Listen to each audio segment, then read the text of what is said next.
Good morning, જય શ્રી કૃષ્ણ, જય માં મોગલ, હર મહાદેવ. કેમ છો બધા? અને આજની મોર્નિંગ અમારી બહુ બેસ્ટ કહેવાય, કેમ કે જે અમારા ચાહકી અમારી ઘરે મહેમાન આવ્યા તો અમે ખુશ જ હોઈએ. અને અત્યારમાં બહુ બધી વાતો કરી લીધી છે અમે. હિરલ બહુ મોટું સ્થાન આપે છે એવું કઈ છે નહીં. અમે આજુબાજુના બેયને બાજુમાં કામ થાય છે અને ઘણા દિવસથી હું હિરલ પાસે આવું કરતી હતી. તો ફાઇનલી આજ તો હું આવી જ ગઈ છું. અને ખાસ કરીને એને બીજી ગાય લીધી છે. ગાય પણ જોવા છે અને હવે એની મારે વાડીએ પણ જવું છે આટો મારવા. તો વાડીએ પણ અમે સ્પેશિયલ જાવું એટલા માટે કંઈક તો થોડાક મારા કામ હાટું મળવા આવી છે. હવે હિરલનો વારો છે. બધા યાદ રાખજો, કમેન્ટ કરજો કે હિરલનો વારો છે. આવવાનું છે ને. હવે હિરલને મારા ઘરે આવવાનું છે. હું તો આવી ગયા બીજી વાર. હા. અને બસ હવે અત્યારમાં ગાઈસ અમારે બધાને જવાનું છે વાડીએ. ચાલો હવે જઈએ હિરલબેનની વાડીએ. અત્યારનું આપણે દક્ષાબેન કંઈક નવું કહે છે ઓર્ગેનિક રીતમાં. એટલે હિરલબેનને ખેતીની માહિતી તો ઘણી છે ને કે આવડી દીકરી જે ભણીતી હોય એને સાઈડમાં એટલી બધી માહિતી ન હોય, પણ એનો મોટો શોખ તો એ છે ખેતીવાડીનો, રસોઈ ચૂલાની અને ગાય. એટલે મને તો ખાસ કરીને હિરલબેન પ્રત્યે લગાવ ખાસ એ જ છે કે આવડી ઉંમરમાં હિરલબેનને આ શોખ છે. અત્યારની દીકરીને આ શોખ ન હોય, એને વાળ સ્ટેટના હોય અથવા તો સિટીના હોય અથવા તો કંઈક હું ભણીને જોબ કરું એવો પણ હોય. પણ હિરલમાં એને આ વિચાર છે કે હું ગાયું રાખું અને ખેતીવાડી ઓર્ગેનિક કરું. એટલે બહુ સારી વાત છે. અને હું એને એ કહું છું કે જે આ પાંદડામાં આવી જાળી પડી જાય છે ને, ત્યારે આપણે જે ગાયની છાશ હોય ને એ છાશ અને ચૂલાની રાખ હોય ને એનો છંટકાવ કરી દેવાનો. એટલે બને ત્યાં સુધી આવી જાળે કે આવું પાંદડું નથી થતું એમ. જે મછલીનો વિભાગ હોય ને એમ. અને વધારે ફાલ લાવવા માટે ઓલું વાપરે છે, ગાયનું દૂધ અને ગળ. હા હા, અને એનાથી સારો ફાલ બેસે છે. એનાથી ફાલે સારો આવે. અને એમાં લે છે શિકાશ, એને શું કહેવાય, ગળો. હા, એ પણ નથી આવતો શિયાળાની ઋતુમાં. એટલા માટે તો બહુ મસ્ત મેથી છે તમારી. અમારે હાથથી આપણે ભલે ગમે એવું ખાલી ખાસી ભાજી બનાવીને ખાય ને એ જે ભાજી આપણને ગણ કરે છે ને એટલી તમે બજારમાં લાવીને પછી પરોઠા બનાવો કે પછી રેસીપી બનાવો, ગમે એવું બનાવી નાખો. બાકી આ પાંદડા આ ખડ નેતા બે પાંદડા મોઢામાં નાખી દો, એની કેલેરી મળે ને એટલી તમને પરોઠાની કેલેરી ન મળે.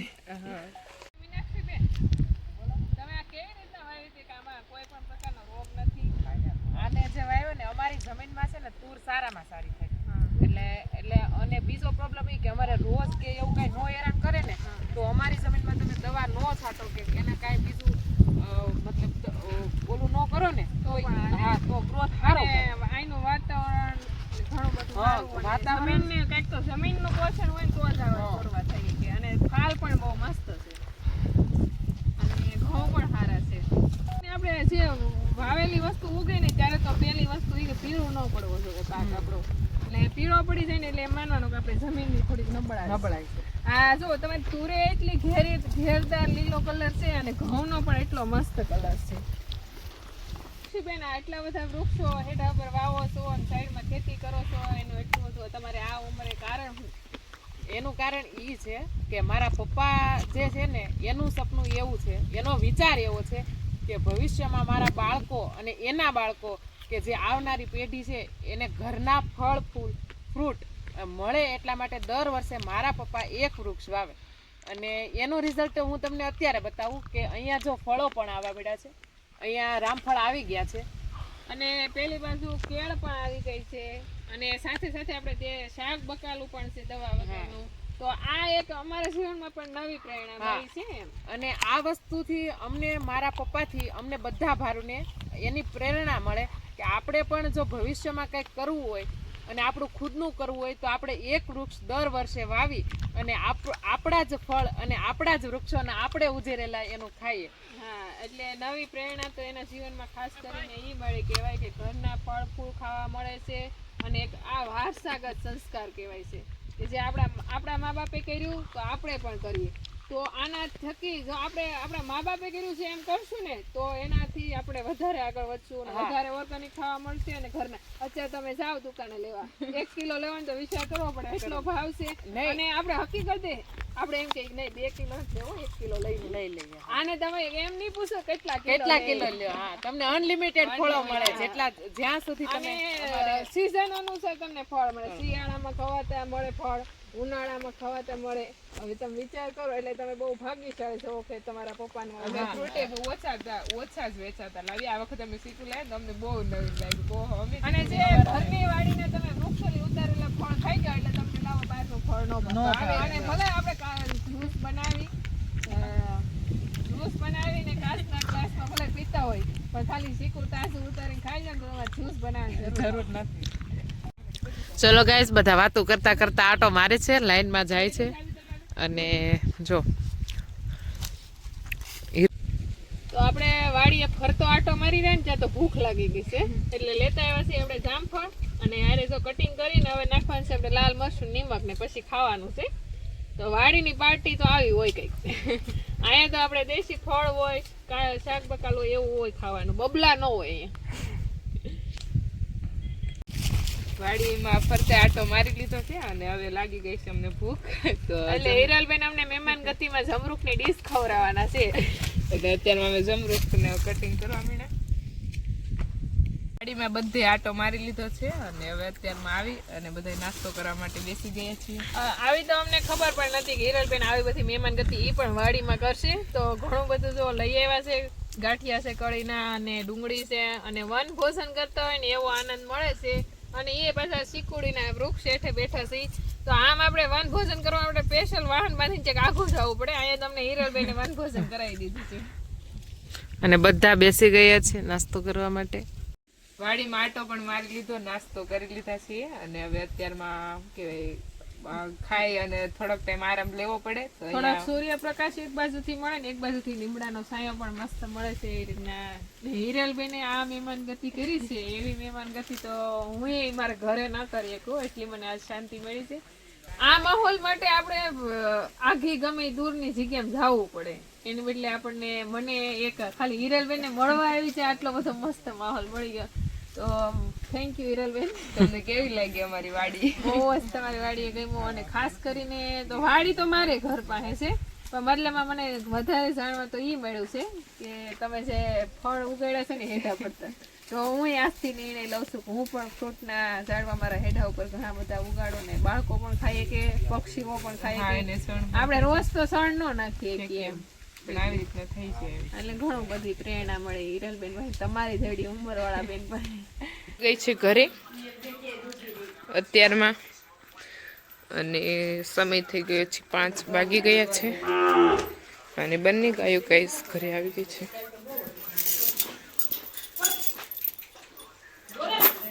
અત્યારના સાંજના 7 વાગી ગયા છે અને અમારા પ્રકાશભાઈ બંને બધી ગાયોને ફેરવવાનું કામ કરી દીધું છે ચાલુ. અને બંને ગાયોના કાઉ મિલ્કિંગ પણ ગાઈસ થઈ ગયા છે જો. અને બધી ગાયોને અંદર અત્યારમાં લઈ લીધી અને પછી ઓલું કરી દેવાનું હોય ને, અહીંયા ગુણું બાંધેલી છે બહાર, એ પેક કરી દે એટલે ગાયોને ઠંડી ન લાગે. અને અમારી બંને ગાયોના નામકરણ પણ થઈ ગયા છે. અત્યારમાં નિરણ કરે છે પ્રકાશભાઈ.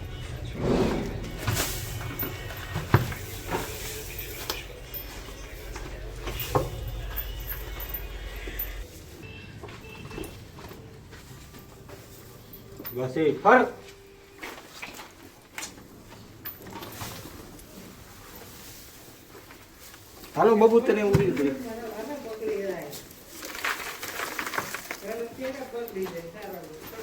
હાલો ગાય અને ફેમિલી મેમ્બર પણ કહી શકાય આવી ગયા છે અને એનું આપણે નામકરણ કરવાનું કીધું હતું. તો નામકરણ આપણી વાસળીનું અને ગાયનું બંનેનું થઈ ગયું છે. ગાયનું નામ થઈ ગયું. ગાયનું નામ આપણે રાખ્યું છે બંસી અને એમની જે વાછડી છે એનું નામ રાખ્યું છે મોરલી.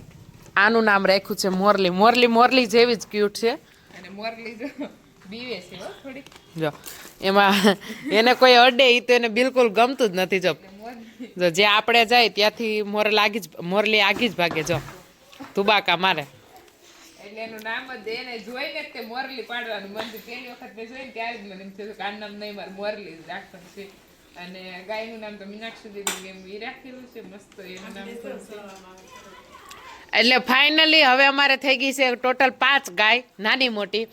જે આ પેલી છે આ છે બંસી અહીંયા છે શિવ, અહીંયા છે મોરલી, અહીંયા છે ગોરલ, અને અહીંયા છે ગોરી. અહીંયા છે ગોરી.